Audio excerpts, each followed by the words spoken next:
زیادہ ہے۔ اللہ تعالیٰ نے قرآن مقدس میں ارشاد فرمایا ہے، جو میں نے آیت کریمہ تلاوت کیا ہے، یا ایھا الذین آمنوا اتقوا اللہ، اے لوگوں اللہ سے ڈرو، تقوی اختیار کرو۔ وَلْتَنْظُرْ نَفْسٌ مَا قَدَّمَتْ لِغَدٍ، ہر شخص یہ غور کرے کہ وہ کل کے لیے کیا تیاری کر رکھا ہے۔ وَلْتَنْظُرْ، اس میں حکم دیا گیا ہے کہ غور کرے ہر شخص کہ کل کے لیے وہ آگے کیا بھیج رہا۔ مَا قَدَّمَتْ لِغَدٍ،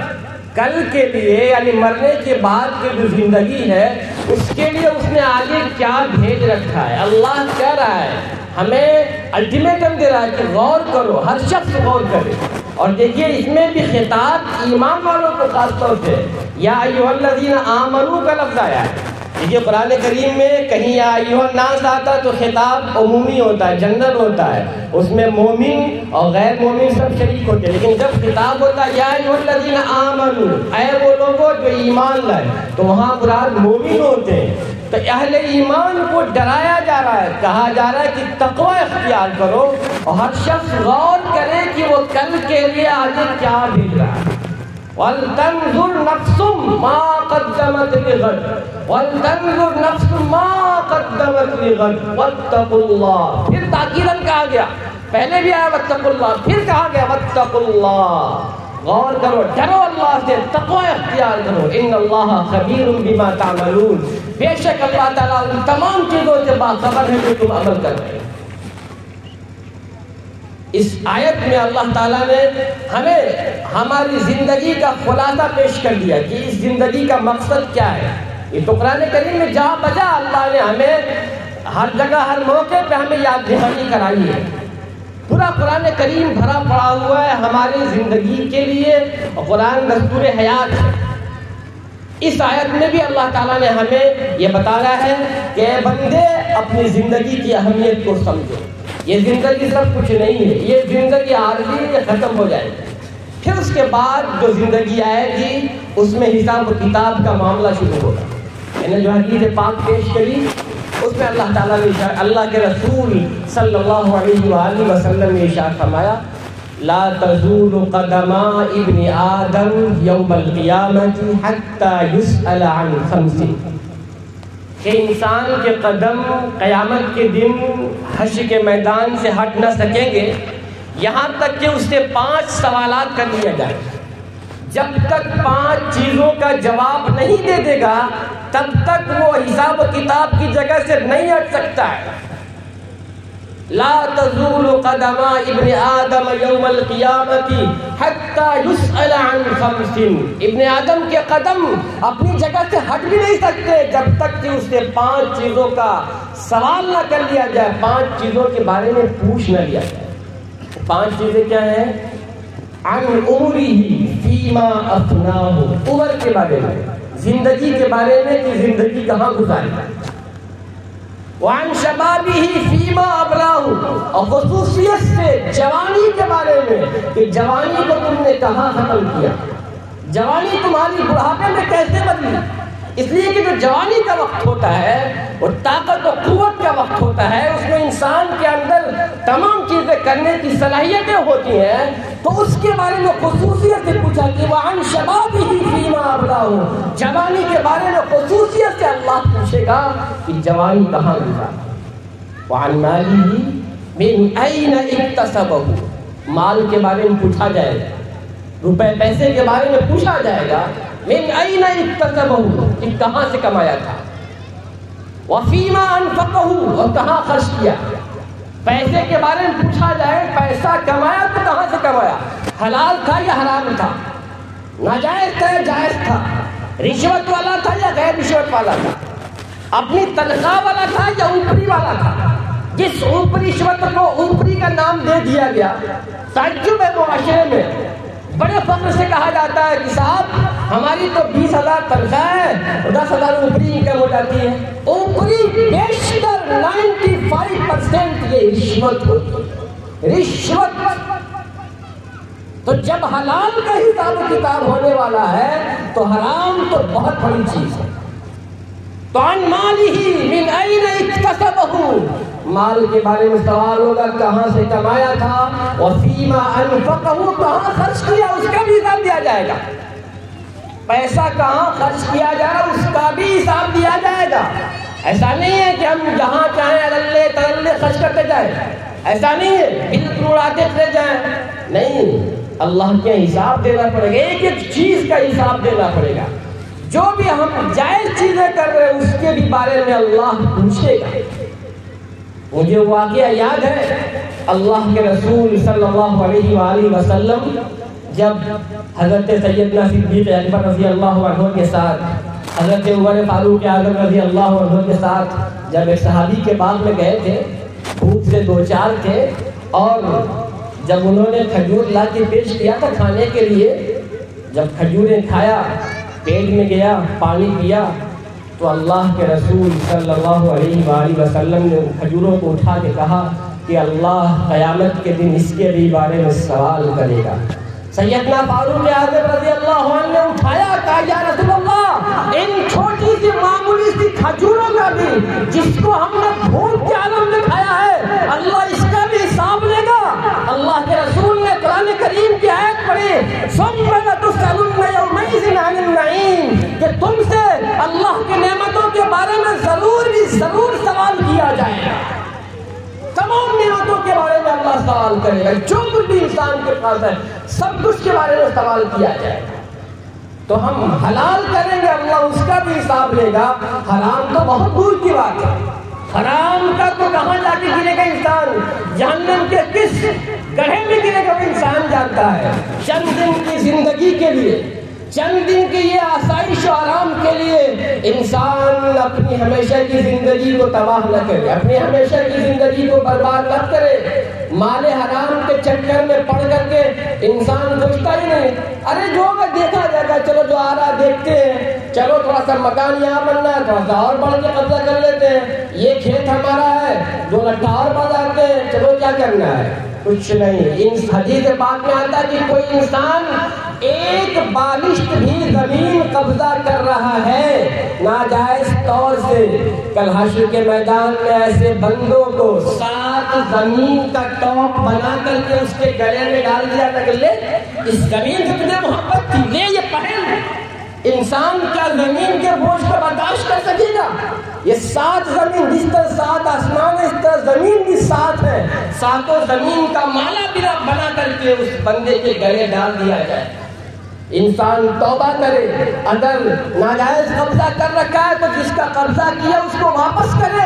ابھی انسان استعمال کر لے گا، میرے مرنے کے بعد میرے بچے استعمال کریں گے، لیکن جب تک استعمال کرتے رہیں گے تب تک وبال ہمیں اس کا ہوتا رہے گا۔ اللہ کا حساب ہمیں دینا پڑے گا، ایک ایک چیز کا حساب دینا پڑے گا۔ تو یہاں تک حلال کا حساب دینا ہے تو حرام تو بہت دور کی بات ہے۔ عام آدمی چھوڑیے، اللہ کے رسول صلی اللہ علیہ وآلہ وسلم کے خادم جن کا نام مدعم تھا، مدعم ایک غزوے میں، ایک جنگ میں اللہ کے رسول صلی اللہ علیہ وآلہ وسلم کے سواری پہ سامان لاد رہے تھے، اسی حالت میں انہیں آ کے تیر لگتا ہے، وہ گر جاتے ہیں، شہید ہو جاتے ہیں، صحابہ کہتے ہیں جنتی جنتی، آپ نے فرمایا نہیں وہ جہنم میں ہے، انہیں آگ آ کے کھا رہی ہے۔ صحابہ کو تعجب ہوا، غلام رسول حالت جنگ میں، حالت جہاد میں شہید ہو رہا ہے، اللہ کے نبی فرما رہے جہنم کی آگ کھا رہی ہے۔ اللہ کے نبی صلی اللہ علیہ وآلہ وسلم نے ارشاد فرمایا کہ انہوں نے مال غنیمت سے ایک چادر بغیر اجازت کے اٹھا لیا تھا، ایک چادر اٹھا کے استعمال کر لیا تھا، وہی چادر اب آگ بن کر کے ان کو کھا رہی ہے۔ تصور کریں انسان، خادم رسول، غلام رسول، جس کو آگ کھا سکتی ہے، ہم اور آپ جس کھیت کے مولی ہے۔ اللہ اپنا حق معاف کر دیتا ہے، بندوں کا حق نہیں معاف کرتا۔ 2 حق ہوتے ہیں نا، حقوق اللہ، حقوق العباد۔ لوگوں کا حق حقوق العباد میں آتا ہے، حقوق اللہ، اللہ کا حق، نماز، روزہ، زکوٰۃ، حج، یہ سارے اللہ کے حق ہیں، لیکن جو بندے کا حق ہے اگر اس کو ہڑپا، مثال کے طور پہ بیٹیوں کو وراثت میں حصہ ملنا چاہیے، بیٹیوں کو وراثت میں حصہ نہیں دیا جائے وہ بھی غلط، اس کا بھی اللہ کے حساب ہوگا۔ اسی طرح سے ہم نے کوئی سامان کسی کا چھین لیا، لوٹ لیا، ہڑپ لیا، کسی کو گالی دے دیا، کسی کو برا بھلا کہا، کسی کی غیبت کیا، کسی کی چغلی کیا، تو ہم نے حقوق العباد کی حق تلفی کیا، تو اللہ نہیں معاف کرے گا جب تک کہ بندہ خود نہ معاف کرے۔ ہم غور کریں، ہر ایک کو مرنا، ہر ایک کو فنا ہے، کسی کو بقا نہیں، ہر ایک کو فنا ہے سوائے اللہ کے، ہر ایک کو اللہ کے پاس جانا ہے۔ تو ہم تیاری کریں اس زندگی کے لیے جو زندگی ہمیشہ کی ہے۔ یہ زندگی 60-70 سال کی زندگی یوں ہی گزر جائے گی، پھر اس زندگی کے بعد جو زندگی آئے گی اس میں بڑا لمبا حساب و کتاب ہونے والا ہے، بہت لمبا، ہزاروں سال تک حساب ہوتا رہے گا، ہزاروں سال تک کا لمبا سفر ہوگا۔ پل صراط کا جو سفر ہے، پل صراط جو ایک پل ہے جو جہنم کے اوپر بنایا گیا ہے، اس پل کی خاصیت یہ ہے کہ وہ پل تلوار سے زیادہ تیز دھار والا ہے اور بال سے زیادہ باریک ہے۔ حدیث پاک کا مفہوم ہے کہ بہت سارے لوگ اس کو بجلی کی طرح پار کر جائیں گے، بہت سارے لوگ جس طرح اپنے پرندے اڑتے ہیں پرندوں کی طرح اڑ کے گزر جائیں گے، بہت سارے لوگ جانوروں پہ سوار ہو کے گزر جائیں گے، اور بہت سارے لوگ دھیرے دھیرے چلتے رہیں گے، اس کے نیچے لوہے کے کانٹے لگے ہوں گے، انسان گرے گا، پھر سنبھلے گا، وہ کانٹے چبھیں گے، زخم کھائے گا، بچ بچا کے نکلتا جائے گا، اور تقریباً 500 سال کا عرصہ گزار کر کے وہ پل صراط کو پار کر جائے گا۔ 500 سال کا عرصہ گزار کر کے پل صراط کو پار کر جائے گا، اور حدیث پاک کا مفہوم ہے کہ بیشتر لوگ، بڑی تعداد پل صراط کے نیچے جہنم میں گر جائے گا۔ اب پل صراط سے پہلے پل صراط کے ہی پاس میں جو حقوق تلفی کی ہوگی، حقوق العباد، وہ بندوں کے سر پہ لاد دیا جائے گا۔ تو انسان جو بھی گناہیں کر رہا ہے، خاص طور سے جو دوسروں کے حقوق تلفی کر رہا ہے، اس سارا بوجھ لے کر کے پل صراط سے گزرنا ہوگا۔ تو ہمیں ان تمام چیزوں کا اللہ کیا حساب دینا ہے۔ جتنا ہی زیادہ ہمارے پاس چیزیں ہوں گی اتنا ہی حساب میں ٹائم لگے گا۔ اسی لیے حدیث پاک کا مفہوم ہے کہ غربا لوگ، جو غریب لوگ ہیں، وہ مالداروں سے جنت میں آدھے دن پہلے جائیں گے۔ غریب لوگ مالداروں سے جنت میں آدھے دن پہلے جائیں گے۔ آدھا دن دنیا کے حساب سے نہیں، آدھا دن آخرت کے حساب سے۔ آخرت کا ایک دن 1000 سال کا، تو گویا کہ 500 سال پہلے غریب لوگ مالداروں سے، امیروں سے جنت میں پہلے پہنچ جائیں گے۔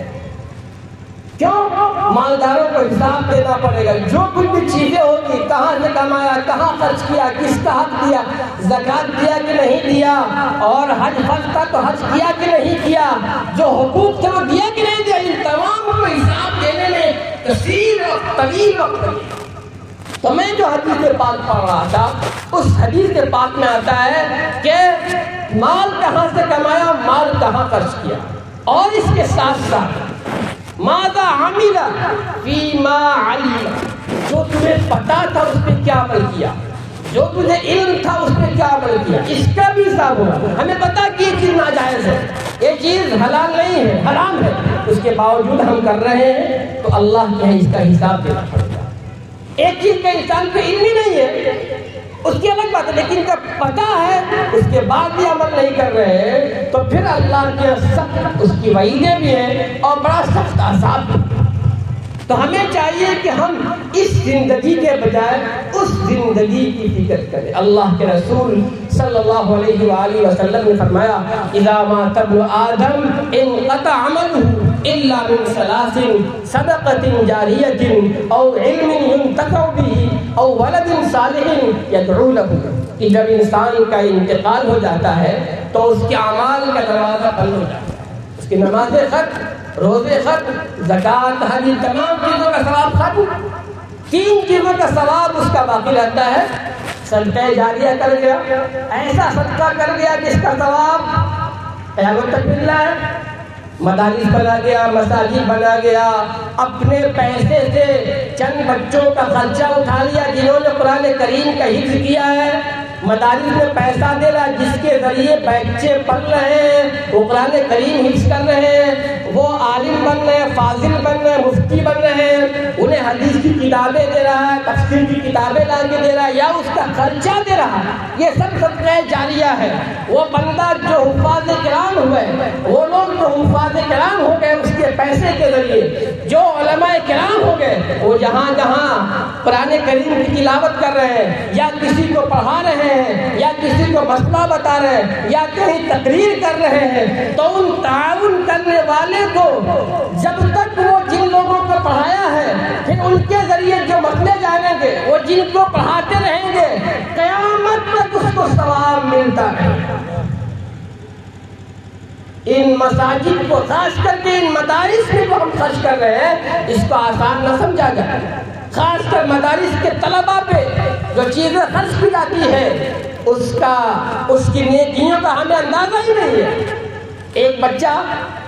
ہمارے پیسے سے پل رہا ہے یا ہمارے گھر آ کے کھانا کھا رہا ہے، 2 ٹائم 1 ٹائم کھانا کھا رہا ہے، ایک ہی سال کم سے کم رہا، وہ ایک ہی مہینہ کم سے کم رہا ہمارے گھر آ کر کے اس نے قرآن کریم حفظ کیا، تو اب جب وہ حفظ کر لیا پھر اس کے ذریعے وہ قرآن کریم کی تلاوت کر رہا ہے یا کسی کو قرآن سکھا رہا ہے، اور جن جن لوگوں نے اسے سیکھا ہے ان تمام کا ثواب اس حافظ کو تو ملے گا ہی، اس کے ساتھ ساتھ اس کے والدین کو بھی ملے گا، اور جس کے گھر میں رہ کے کھانا کھایا تھا یا جن لوگوں نے ان کی مدد کیا تھا ان کو بھی ثواب مرنے کے بعد تک ملتا ہے۔ اس لیے اس کو ہلکے میں نہ لیا جائے، اور اللہ نے اگر وسعت دیا ہے تو لا کر کے کتابیں دی جائے، حدیث پاک کی کتابیں دی جائے، تفسیر کی کتابیں دی جائے۔ عموماً دیکھا جاتا ہے کہ لوگ انتقال کے بعد مساجد میں پارے صرف دے دیتے ہیں، مساجد میں تو یوں ہی پاروں کا ایک ذخیرہ ہے، ایک بڑی تعداد میں رکھنے کی جگہ نہیں، مسجدوں میں پارے بھرے ہوئے ہیں، ٹھیک ہے، اچھی بات ہے، لیکن دیکھیے کہ کب کہاں پہ کیا ضرورت ہو وہ خرچ کیا جائے۔ جہاں پہ ضرورت ہے، بہت سارے مدارس ہیں جہاں پہ ان کو تنخواہیں ٹائم سے نہیں مل رہی ہیں، مدرسین کو اساتذہ کو ٹائم سے تنخواہیں نہیں مل رہی، ہم وہاں دیں گے تو ثواب زیادہ ملے گا۔ اگر انسان کو بھوک ابھی لگی ہوئی ہے، ہم کہیں ایسا ہے کہ آپ کو رمضان میں کھانا کھلائیں گے، بھوک لگی ابھی، بندہ بھوکا ابھی ہے، ہم کہیں ایسا ہے کہ ہم تو آپ کو شب قدر نہیں کھلائیں گے، بتائیے ثواب کب ملے گا؟ ارے ثواب جب بھوکے تو بھوک لگے اس وقت کھلاؤ تو ثواب زیادہ ملے گا، ضرورت جب ہوگی اس وقت دیا جائے تو ثواب زیادہ ملے گا۔ آج لاک ڈاؤن کی وجہ سے لوگ پریشان حال ہیں، غور کریں، انسان دیکھے اپنے محلے میں، اپنے گاؤں میں، اپنے رشتے داروں میں، اپنے عزیزوں میں کہ کون پریشان حال ہے، ان کی مدد کرے، کس اعتبار سے ہو سکتا ہے، یہ سارے کے سارے صدقہ جاریہ میں شمار ہوں گے، اور اللہ کے یہاں اس کا حساب بھی نہیں دینا ہوگا، بلکہ یہ مال اللہ کے بینک میں جمع ہو جائے گا، اللہ کے بینک میں جمع ہو جائے گا، اور جو اللہ کے بینک میں جمع ہو گیا وہ کبھی ختم نہیں ہوگا۔ ما عندکم ینفد وما عند اللہ باق، جو کچھ تمہارے پاس ہے وہ ختم ہو جائے گا، اور جو رب العالمین کے پاس ہے وہ کبھی ختم نہیں ہوگا، بلکہ رب کائنات تو اس کو 10 گنے سے 700 گنا تک بڑھا دیتا ہے، اس کو بڑھاتا رہتا ہے، کل قیامت کے دن وہ کتنا زیادہ ہو جائے گا وہ ہم دیکھ کے تعجب کریں گے۔ تو ہمیں چاہیے کہ ان مدارس کا، ان مساجد کا، ان مکاتب کا بھی خیال کریں۔ آج جو دین باقی ہے اس میں مکاتب، مدارس اور خانقاہوں کا بڑا اہم رول ہے۔ آج سازشیں کی جا رہی ہے ان مساجد کو بند کرنے کی، ان مکاتب کو بند کرنے کی، ان مدارس کو بند کرنے کی پلاننگ کی جا رہی ہے، اور کوششیں کی جا رہی ہے کہ اس کو ختم کر دیا جائے۔ کیوں؟ یہ پاور ہاؤس ہے، یہاں سے ایمان کی بیٹری چارج ہوتی ہے، یہاں سے لوگوں کے ایمان کو تازہ کیا جاتا ہے، یہاں سے بندوں کے ایمان کو تازہ کیا جاتا ہے، علم کی شمع پھوٹتی ہے، علم کی روشنی پھوٹتی ہے۔ جب مدارس بند ہو جائیں گے، مساجد ختم ہو جائے گی، تو پھر کون مسائل بتائے گا؟ امت کو مرنے کے بعد کی زندگی سے آگاہ کون پڑے گا، چند سال تو یوں ہی چلتا رہے گا، لیکن جب لوگ دھیرے دھیرے مر جائیں گے تو آنے والی نسل دھیرے دھیرے گمراہ ہو جائے گی۔ اس لیے ہمیں ضرورت ہے کہ ہم خیال کریں مساجد کا، مدارس کا، خانقاہوں کا، جو ضرورت مند ہے ان کو دیا جائے، اور اپنے بچوں کو یہ تہیا کیا جائے کہ ان کو ہم دینی علوم ضرور سکھائیں گے۔ خاص کر کے شہروں میں رہنے والے لوگ، ان کے بچے اکثر بیشتر دینی علوم سے ناواقف ہیں۔ وہ کسی طرح سے قرآن کریم تو پڑھ لیتے ہیں، ناظرہ تو پڑھنے آ جاتا ہے، لیکن ان کا یقین، ان کا ایمان، ان کا عقیدہ مضبوط ہوا کہ نہیں، اس کی کوئی گارنٹی نہیں ہے۔ ضرورت یہ ہے کہ اپنے یقین کو، اپنے عقیدے کو، اپنے ایمان کو مضبوط کیا جائے، اس لیے کہ آنے والا جو زمانہ ہے، جو آنے والا دور ہے، اس پہ ہمارے ایمان کو کمزور کرنے کی کوششیں کی جا رہی ہے، بلکہ ہمارے ایمان کو چھیننے کی کوشش کی جا رہی ہے۔ اور ابھی کہا جائے کہ ایک وقت آئے گا جو حدیث پاک کا مفہوم ہے کہ ایمان پہ باقی رہنا ایسا ہوگا کہ جیسے انگارہ اپنے ہاتھ میں لیے ہوگا۔ یہ وقت دھیرے دھیرے آنے والا ہے، بلکہ آ گیا ہے، اور حالات ایسے ہو رہے ہیں کہ بہت سارے لوگ مرتد ہو جا رہے ہیں، بڑی تعداد میں کوئی قادیانی ہو رہا ہے، کوئی احمدی ہو رہا ہے، کوئی کچھ ہو رہا ہے، کوئی مسیحی ہو رہا ہے، نہ جانے کیسے کیسے لوگ ہیں۔ شکیل بن حنیف نام کا آدمی اورنگ آباد میں دعویٰ کر دیا کہ میں حضرت مہدی ہوں، اور اس کے بڑے تعداد میں لوگ فالوور ہیں، اس کو لوگ مدد دے رہے ہیں، کافی تعداد میں اس کے ماننے والے لوگ ہیں۔ یہ ڈکیت ہے جو ہمارے ایمان کو ڈاکہ ڈال رہے ہیں۔ حضرت مہدی ابھی نہیں آئے ہیں، جب حضرت مہدی آ جائیں گے ان کی شناخت بڑی تعداد میں ہو جائے گی، امت کی ایک بڑی تعداد، بلکہ بڑی تعداد امت کی حضرت مہدی کو اپنا امام مان لے گی، اس وقت یقینی انسان کرے گا، ورنہ بہت سارے لوگ حضرت مہدی کا دعویٰ کرتے رہیں گے۔ جس طرح شروع میں مرزا غلام احمد قادیانی نے دعویٰ کیا تھا کہ ہم مہدی ہیں، بعد میں دعویٰ کیا کہ ہم ہی محمد، ہم جو ہے نبی ہیں۔ اس نے کہا کہ قرآن کریم میں جو آیا ہے ان بعد اسمہ ہوا احمد، تو ہم وہی احمد ہیں، اور بڑی تعداد میں لوگ اس کے فالوور ہیں۔ ہندوستان کی بات ہے، ابھی مجھے ایک ہفتہ پہلے میرے ایک دوست کا فون آیا حیدرآباد شہر سے، کہنے لگے ایک ہمارے دوست ہیں وہ احمدی ہیں، ان کا اخلاق بڑا اچھا ہے، بڑے پیار سے ملتے ہیں، بہت محبت سے ملتے ہیں، ہمیں دعوت دیتے اپنے گھر۔ ہم نے کہا خبردار، آئندہ ان سے ملیے گا بھی مت، ایمان چھین لیں گے آپ کا۔ ان کا کیا دعویٰ ہے کہ مرزا غلام احمد قادیانی نبی ہے، اور ان کو باضابطہ انگریزوں سے پیسے مل رہے ہیں، 5-5 لاکھ روپیہ دے کر کے مسلمانوں کو احمدی بنایا جا رہا، قادیانی بنایا جا رہا ہے، باضابطہ لڑکیوں کی لالچ دی جا رہی ہے کہ خوبصورت لڑکیوں سے تمہاری شادی کر دی جائے گی، تمہیں بہترین مکان دیا جائے گا، 5 لاکھ کا اماؤنٹ دیا جائے گا، اس طرح کی لالچ دے کر کے لوگوں کو احمدی بنایا جا رہا ہے۔ گویا کہ ایمان ختم ہو گیا۔ ایک بندہ ہے جو ایک وقت کی نماز نہیں پڑھتا ہے، ایک وقت کا روزہ نہیں رکھتا ہے، لیکن آخری نبی کو مانتا ہے، آخری نبی سے محبت کرتا ہے، وہی اس کی بخشش کے لیے کافی ہے۔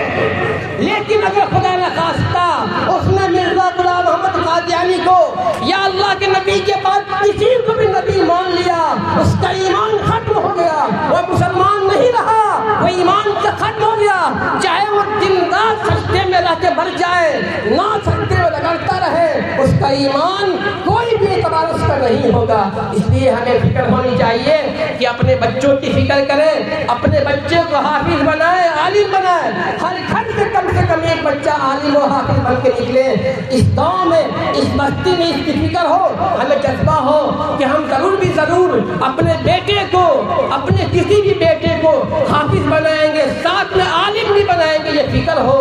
ورنہ ایمان پہ ڈاکہ ڈالنے والے ہمارے ایمان کے پیچھے پڑے ہوئے ہیں۔ حدیث پاک کا مفہوم ہے کہ آخری زمانے میں ایک وقت آئے گا کہ لوگ صبح کو مومن ہوں گے، شام کو ایمان سے پھر جائیں گے، شام کو مسلمان نہیں رہیں گے، اور شام کو مسلمان ہوں گے، صبح کو ایمان سے پھر جائیں گے، صبح کو مسلمان نہیں رہیں گے، وہ وقت قریب آ چکا ہے۔ اس لیے ہمیں اپنے ایمان کی فکر کرنے کی ضرورت ہے۔ ایسے لوگوں سے خاص طور سے الگ رہا جائے جو ہمارے عقیدے پہ سب لگاتے ہیں، جن سے ہمارے ایمان پہ اثر پاتی ہے۔ اللہ تعالیٰ ہم سب کو صحیح باتوں پہ عمل کرنے کی توفیق عطا فرمائے۔